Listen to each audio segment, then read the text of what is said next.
Hola amigos y amigas, gracias por acompañarnos en su espacio de entrevista de Informa TVX. Este día, como les había mencionado hace unos instantes, lunes 9 de noviembre del año 2015, vamos a seguir con el análisis del caso Flores. Como bien sabe, la semana pasada se celebró ante el juez séptimo de instrucción, el 5 y 6 de noviembre se celebró la audiencia preliminar.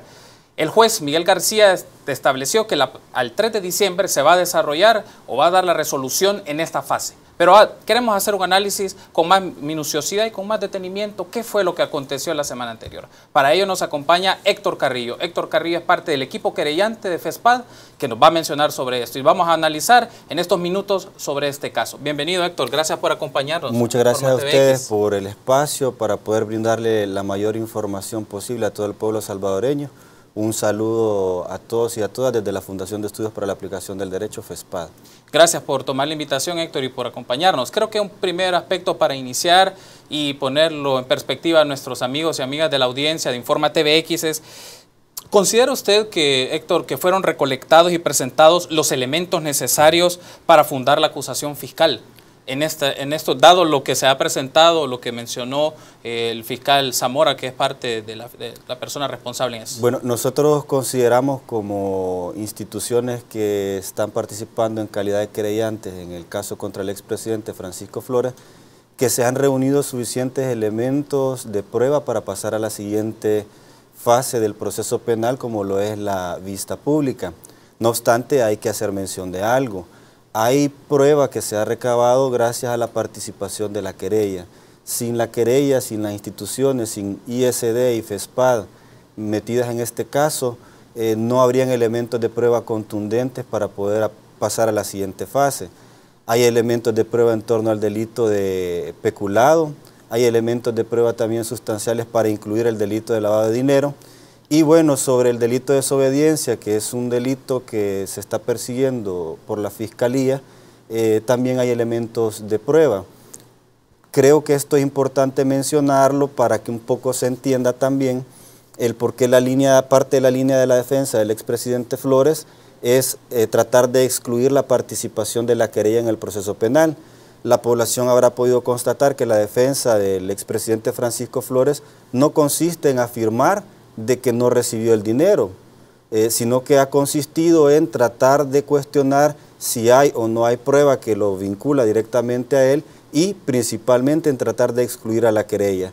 La razón de esto es justamente porque, por ejemplo, el dictamen bancario que establece la ruta que siguió, esos 10 millones de dólares que los recibe el expresidente, que endosa los cheques, los depositan en una cuenta en Costa Rica a nombre del Centro de Estudios, y luego en una cuenta puente que le llaman para finalmente terminar en las cuentas del partido Arena, del COENA, ese examen, ese peritaje bancario fue hecho a solicitud de la querella, como fue hecho también otra prueba como lo es el valúo de los bienes que tiene el expresidente o el dictamen financiero sobre las cuentas también. Variedad de pruebas que si se excluye la querella podría ser objeto de cuestionamiento por parte de la defensa, ¿no?, para ser valorada en una vista pública. De ahí el interés de la defensa y lamentablemente se suma la Fiscalía a esa posición de tratar de excluir a la querella del caso. ¿Se podría pensar en este caso, Héctor, que tanto la querella como la Fiscalía debían de tener puntos de encuentro, ¿no?, aspectos en común para el momento de robustecer o fortalecer la propuesta de indagación, pero no ha sido lo que se observó el jueves y el viernes pasado? Me gustaría saber las principales razones de esa situación. ¿Por qué? Esa pregunta es fundamental justamente para el desarrollo institucional de nuestro país.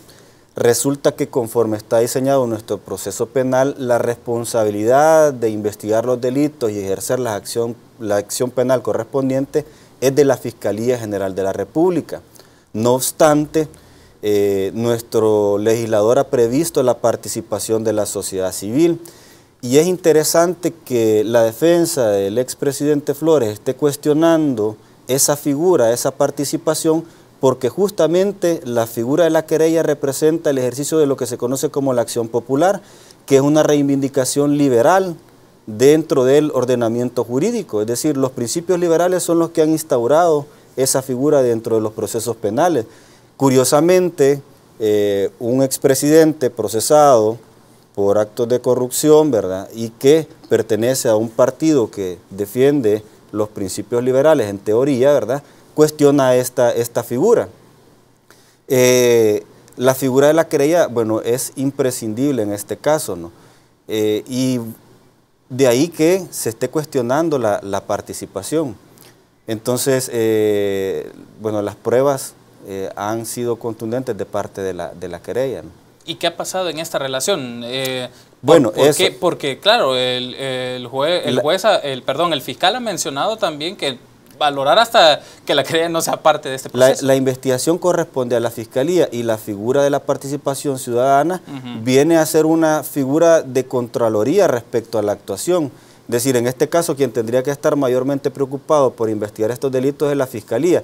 Lamentablemente durante todo el proceso no ha habido apertura de parte de la Fiscalía para hacer un trabajo en conjunto. Lejos de eso, se han tenido acciones de amenaza en contra de los querellantes, en contra del juez séptimo de instrucción, en contra del mismo expresidente Mauricio Funes, amenazas tendientes a que no se hable del famoso reporte de operaciones sospechosas. Incluso se han tenido hechos increíbles como el de que el fiscal ordene retirar del proceso prueba que ya se había agregado, donde aparentemente estaba el reporte de FinCEN, que es un reporte financiero respecto a los movimientos estos bancarios que fueron el inicio de la investigación. Entonces ha habido una relación particularmente tensa entre la Fiscalía y la querella, pero se ha debido justamente a la actitud del fiscal, perfectamente reflejada en esa acción, incluso durante la audiencia, de presentarse a la audiencia. Bueno, nosotros estaríamos contentos que se hubiese presentado a reafirmar la acusación contra el expresidente Flores, pero se presentó a reaccionar respecto a la posición de la querella en cuanto a la inclusión del delito de lavado de dinero, en cuanto a las deficiencias de la investigación por parte de la Fiscalía. No se presentó a hacer un alegato en contra del expresidente Flores. ¿Cuál es la posición, Héctor, desde la querella de la acusación a los delitos que la Fiscalía General de la República ha presentado? Es decir, ¿existe ofrecimiento de pruebas contundentes ante la acusación que tiene la Fiscalía General de la República, Héctor? Bueno, la Fiscalía se ha quedado con el delito de peculado, con el delito de enriquecimiento ilícito y el de desobediencia. Las acciones realizadas para establecer los extremos de esos delitos han sido muy pocas. Este es un peritaje, lo traigo acá conmigo, que se realizó a partir de la petición de la querella. Sí. Es un peritaje financiero que justamente sirve, que creemos que es una pieza fundamental para establecer el delito de peculado, pero no lo pidió la Fiscalía. También para el delito de lavado de dinero, que la Fiscalía se ha opuesto a que se incluya el delito de lavado de dinero. No ha dado explicaciones de por qué se opone, simple y sencillamente creen de que no se debe de incluir. Entonces hay prueba. Este dictamen justamente establece la trayectoria de los cheques, de los 10 millones. Y entre otras cosas, por ejemplo, establece la relación entre la firma que aparece en los cheques y la firma del expresidente Francisco Flores. Establece quiénes abrieron las cuentas en Costa Rica a nombre del centro de estudio. Establece a dónde fue a parar y quiénes eran los que podían manejar la cuenta del COENA cuando ese dinero retorna acá. Establece toda esa trayectoria que justamente es uno de los elementos del tipo penal del delito de lavado de dinero, el hecho de tratar de ocultar el origen del dinero. Hay dos cosas fundamentales que tener en cuenta acá. Una es que cuando Taiwán dona los 10 millones, bueno, son 15, pero 5 no se ha logrado establecer dónde han ido a parar, pero hablemos de los cheques que reflejan los 10 millones. Cuando Taiwán dona ese dinero, trae un destino. En el momento que el expresidente Francisco Flores le da un destino distinto, es decir, lo endosa y le da un rumbo distinto al que traía, se comete el delito de peculado. Luego empieza una serie de acciones que están relacionadas con el delito de lavado de dinero. El delito de lavado de dinero, entre otras cosas, implica el tratar de ocultar el origen ilícito del dinero. Desde el momento que se desvía esos 10 millones del origen que tenían, del destino que tenían, ahí ese dinero tiene un origen ilícito. Y entonces empiezan unas acciones tendientes a ocultarlo. Tal es el caso que el centro de estudios, cuando abre la cuenta y da explicaciones de para qué va a ocupar la cuenta, establece que el dinero de esa cuenta se va a alimentar con donaciones y que se va a utilizar para actividades de carácter político. Y entonces luego se lo pasan a la cuenta de COENA. La gente, porque este reporte incluso establece una serie de empresas de prestigio y una serie de personas naturales que recibieron finalmente ese dinero. Entonces, esta gente, yo no sé, yo no podría decir si sabían o no sabían los que finalmente reciben el dinero, de dónde provenía. Pero se logra ver que la intención era que se creyera que ese dinero entra a las cuentas del COENA para realizar actividades políticas. Y de ahí la posición que han sacado los dirigentes de Arena recientemente, argumentando que el dinero venía para eso. Ya ni siquiera están negando que recibieron el dinero, sino que ante las pruebas lo que están haciendo es decir de que era para actividades políticas. Justamente han tratado de ocultar, a nuestro juicio, el origen del dinero, que es los fondos de Taiwán. Héctor, tenemos que hacer una breve pausa, pero regresando vamos a ampliar mucho más el análisis sobre esto y ver algunos detalles sobre el tema de solicitud de testimonios para robustecer el análisis, si le parece. Vamos a hacer una breve pausa. Perfecto. Amigos, amigas, regresamos tras una breve pausa, el segundo bloque con su espacio de entrevista. Volvemos.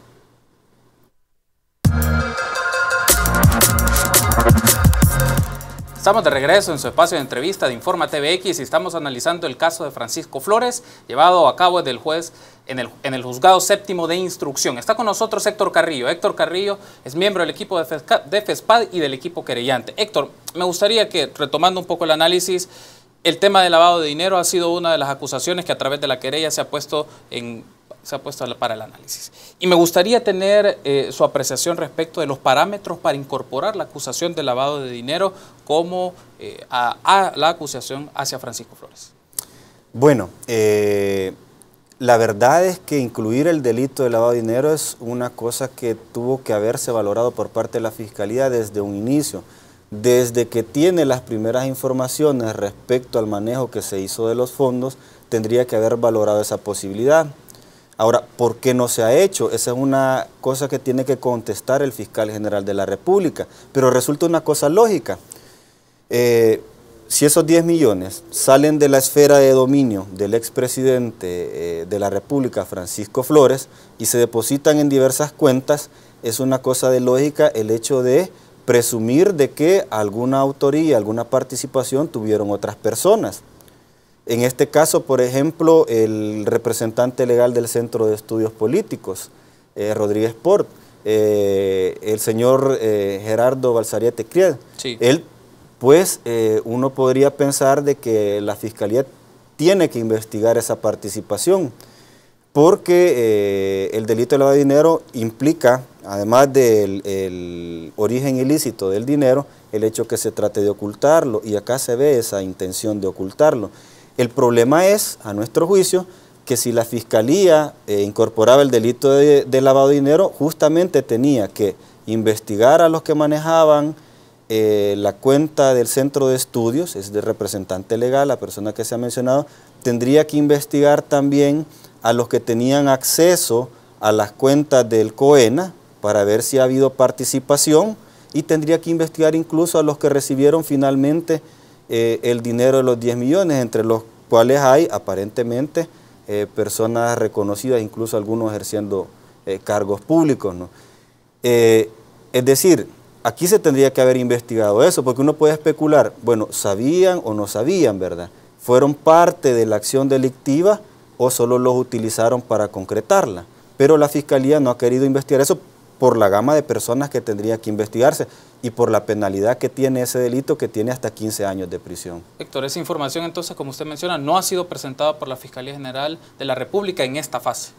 Ha sido presentada por la querella y está incorporada al proceso, y uno de los principios de la actividad probatoria es que la prueba, independientemente de quién la presente, sirve para todas las partes involucradas y para la averiguación de los hechos. Entonces, ese peritaje bancario que establece todos estos elementos de la trayectoria del dinero ha sido incorporada y tendrá que ser valorada en las distintas etapas, tanto por el juez de instrucción como eventualmente en una vista pública. Quiero aprovechar para que hablemos un poco del tema del peritaje financiero de las cuentas y declaraciones patrimoniales de Francisco Flores, y retomo una mención que hizo Berta de León, que es parte del equipo de la querella, que el perito les había comentado que no contó ni con el apoyo de la Fiscalía ni con los bancos. Me gustaría que ampliáramos un poco esta idea. ¿Qué ocurrió ahí? Lamentablemente eso nos lleva a algo que ya se había mencionado, la falta de receptividad de parte de la Fiscalía para trabajar de la mano con la querella.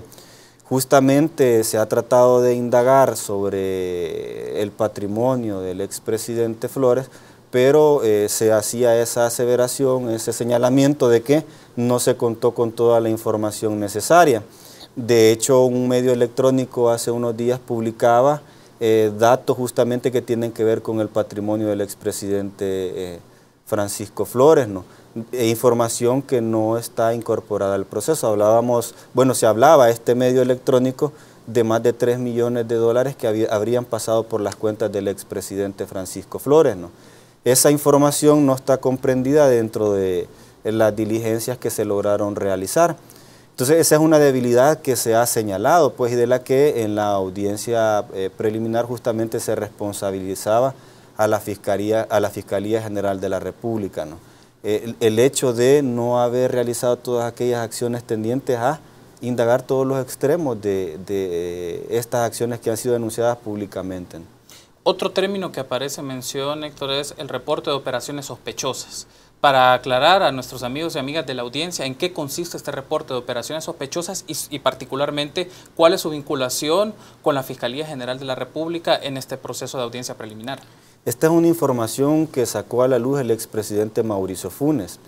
Él hizo alusión a un reporte de operaciones sospechosas donde justamente se daba cuenta de estos movimientos inusuales de dinero, ¿no? Lamentablemente, una de las insistencias de la parte querellante ha sido justamente tener acceso a ese reporte de operaciones sospechosas y tener acceso al reporte de FinCEN. La Fiscalía General de la República desde un inicio ha tratado o ha manejado de que ese reporte no existe. Esa ha sido la posición de la Fiscalía General de la República, y de hecho mandó cartas a FESPAD, dirigidas al director de FESPAD, dirigidas al director de ISD, ha mandado cartas también al mismo juez de instrucción solicitando que no se hable de los mencionados documentos y señalando que el Estado de El Salvador ha sido objeto de una sanción por el manejo que se ha hecho de esa información. El juez incluso de séptima instrucción pidió que se aclarara cuál era la sanción que el Estado de El Salvador había tenido por hacer uso de ese documento. El fiscal eso no lo ha aclarado.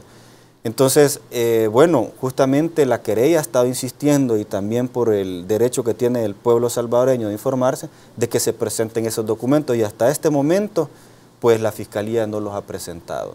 ¿Dichos reportes son generados por qué institución y el mecanismo, el canal, ¿no?, para que estos sean distribuidos a las instituciones del Ministerio Público?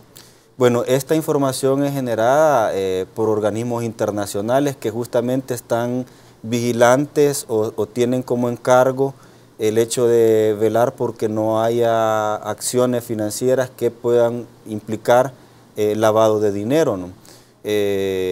Esas instituciones tienen una relación estrecha con la Fiscalía General de la República, que es justamente el ente oficial para canalizar esa información.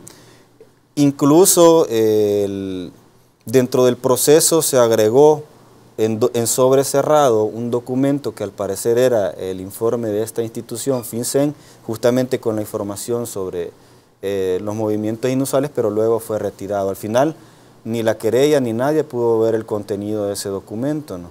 Entonces se ha estado insistiendo en que se presente o que se explique si existe o no, pero esa información salió a la luz pública, ¿no? Lamentablemente no se ha tenido acceso a la misma. ¿Y este documento podría constituir, o la información que brinda este documento, en robustecer las pruebas para el desarrollo de este juicio? Sí, claro que sí, porque de hecho tenía la información sobre los movimientos, pero justamente ante la ausencia del mismo es que se solicitó este peritaje bancario para establecer el recorrido del dinero, ¿no? Entonces, es lamentable que esa información no se haya dado a conocer, pero en vista de las circunstancias, la querella justamente solicitó este peritaje. Y aquí quiero aprovechar para hacer mención de otra cosa, y es parte de las solicitudes que se le hizo en la audiencia preliminar al juez séptimo de instrucción. Se le solicitó al juzgado séptimo de instrucción, entre otras cosas, que certificara el proceso a la Asamblea Legislativa, justamente para que investigara la actuación del fiscal general de la República en este caso, en virtud de que es la Asamblea Legislativa la que puede eventualmente sancionar o investigar al fiscal general de la República. Consideramos que la actitud de él ha sido bastante pasiva y que de repente podría implicar los delitos de el hecho de no haber investigado adecuadamente la información o haber incumplido sus deberes como fiscal. Quisiera concluir con esta interrogante. ¿Cuáles son los escenarios que vislumbra, Héctor, la querella tras la audiencia preliminar? Ante dos opciones, sobreseimiento o continúa la fase de vista pública. ¿Cuáles son los escenarios que vislumbra en este caso la querella? Miren, este proceso tiene una dimensión jurídica y una dimensión política. En la dimensión jurídica nosotros creemos que hay suficientes elementos para pasar a la vista pública. Un elemento importante fue el uso de la palabra que hizo el expresidente Francisco Flores. Él decía que él se había presentado al juzgado, a los juzgados, él decía, yo me presenté acá porque quería un lugar imparcial. Pero ojo, él no se presentó al juzgado séptimo de instrucción, se presentó al juzgado primera de instrucción, que era el que tenía anteriormente la causa penal. ¿Cuál era el escenario que él andaba buscando? Podría preguntarse uno, ¿no? Entonces, jurídicamente, nosotros creemos de que a las instituciones han logrado que avance, no por la Fiscalía, sino por el control social de la querella y por la actuación del juez séptimo de instrucción, que creemos que es un ejemplo, hasta el momento ha actuado de manera correcta en el manejo del caso, y creemos que jurídicamente hay los elementos para pasar a la vista pública. Pero también dentro de la dimensión política esto está poniendo a prueba a todos los sectores de la sociedad, está poniendo a prueba la conciencia jurídica que pueda tener la población salvadoreña, está poniendo a prueba la actitud y la coherencia que puedan tener los grupos parlamentarios en la Asamblea Legislativa, está poniendo a prueba también al órgano judicial respecto a los controles que pueda tener internamente y respecto al control que pueda ejercer sobre los otros poderes del Estado. Y este caso, el resultado que tenga, va a determinar si El Salvador avanza en su institucionalidad, si vamos para el futuro o estamos estancados. Y eso va a obligar también a que todos los sectores de la sociedad, los jóvenes, los sindicatos, el movimiento social, los funcionarios, entren a un proceso de reflexión de qué hay que hacer para mejorar este país. Héctor, quiero agradecerle por habernos acompañado y esperamos que en una futura oportunidad pueda seguir analizando este caso desde el trabajo que está haciendo la querella. Gracias por habernos acompañado. Gracias a ustedes. Y a ustedes, amigos y amigas, gracias por su preferencia. Una breve pausa y regresamos con Alejandra, que tiene más información.